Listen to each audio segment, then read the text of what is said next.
Olá a todos, meu nome é Matheus Monteiro de Barros Ferreira, bem-vindos ao meu canal. Continuando a aula 6, parte 2, tá? Competência territorial.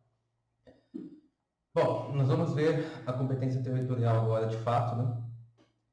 Que é a escolha da comarca ou seção judiciária, né? Comarca é designação estadual, né? Da área de atuação de um juiz, ou melhor, de um juízo, e seção judiciária é a área de atuação de um juiz federal. Então, comarca é de um juízo estadual, seção judiciária de um juízo federal, certo?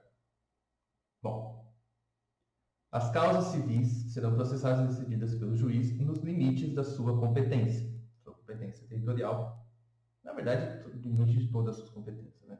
Também, ressalvadas as partes do direito de instituir juízo arbitral, né? Ou seja, árbitro, e eleger jurisdição estrangeira, né? Então, por isso que se refere apenas à competência territorial, na verdade. Bom, foro federal, ou seja, quando a União faz parte do processo como autora ou ré. Tramitando o processo perante outro juízo, os autos serão remetidos ao juízo federal competente. Se nele intervier a União ou empresa pública ou autarquia como parte ou terceiro interessado, bem como se nele intervier Conselho de Fiscalização de Atividade Profissional como parte ou terceiro interessado. Nós já vimos isso exaustivamente, né, na aula 5, que a intervenção de terceiros nesses casos, né, na administração pública direta ou indireta, exceto a sociedade de economia mista, né, que não foi contemplado, gera o chamado deslocamento da Justiça Federal. Exceto recuperação judicial, falência, insolvência civil, acidente do trabalho, pode ser tanto estadual quanto Justiça do Trabalho, Justiça Eleitoral e Justiça do Trabalho. É competente o foro de domicílio do réu para as causas em que seja autora a União, ou seja, quando a União é autora, é o domicílio do réu. Né? E quando a União for a ré, aí são 4 hipóteses, né? É um chamado foro alternativo. O autor tem 4 hipóteses. O próprio domicílio do autor, local onde ocorreu o ato ou fato que deu origem à demanda, local de situação da coisa ou o Distrito Federal. Por que o Distrito Federal? O Distrito Federal é a capital da União. É onde é a sua sede, a sua casa. E o foro estadual? Quando o Estado membro for autor, réu ou interveniente, né? Bom, a competência é determinada pelas regras da Constituição Federal ou da Constituição Estadual, pelas regras do Código de Processo Civil ou legislação esparsa, bem como pelas regras de organização judiciária.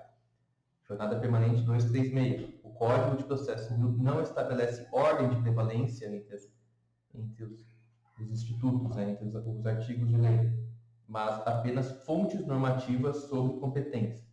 Ou seja, a Constituição é hierárquica, né? É hierárquica em relação às outras leis. Né?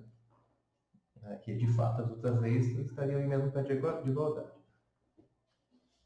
Enfim, não eles gostam de falar que não tem hierarquia. Na verdade, existe. Eles falam que não tem hierarquia, porque existe a distribuição de competências, né?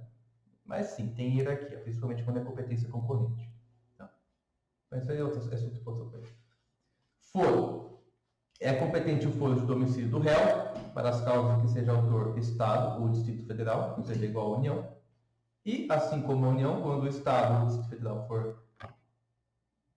Aliás, né? Quando o Estado ou o Distrito Federal for autor, domicílio do réu. Quando o Estado ou o Distrito Federal forem réus, domicílio do autor, local do ato ou fato, onde se originou, né? Local da situação da coisa, capital do respectivo Estado. Súmula 206 do STJ. A existência de vara privativa instituída por lei estadual não altera a competência territorial. O que isso quer dizer, né? Por exemplo, em São Paulo tem a vara da Fazenda Pública do Estado. Né? Em São Paulo mesmo, na cidade de São Paulo, representa o Estado de São Paulo. Se eu, por exemplo, aqui em São Luís Pretinha, quiser entrar com uma ação contra o Estado de São Paulo, eu não sou obrigado a escolher aquela comarca por causa daquele juízo. Tá certo? Se eu escolher aquela comarca, sim, vai para aquele juízo. Mas eu posso escolher, por exemplo, a comarca do meu domicílio, como de fato eu faço com as minhas causas. Tá certo? E por fim, nós temos a chamada hipótese de multiplicidade de pedidos. Já foi abordado também nas aulas anteriores, mas como eu sou repetitivo e o direito também é, então a gente repete sempre que dá. Ao não admitir a acumulação, os autos não serão remetidos, se houver pedido cuja apreciação seja de competência do juízo da proposição, em razão da incompetência para apreciar qualquer deles. O que isso está dizendo? Ao não admitir a acumulação do quê? De pedidos. Então, tem dois pedidos e não podem ser acumulados. Os autos não serão remetidos. Remetido para onde? Para outra justiça. Se houver pedido cuja apreciação seja da competência do juízo da proposição. Ou seja, tem dois pedidos, um deles é do juízo da proposição e o outro não, certo? Em razão da incompetência para apreciar qualquer deles, né?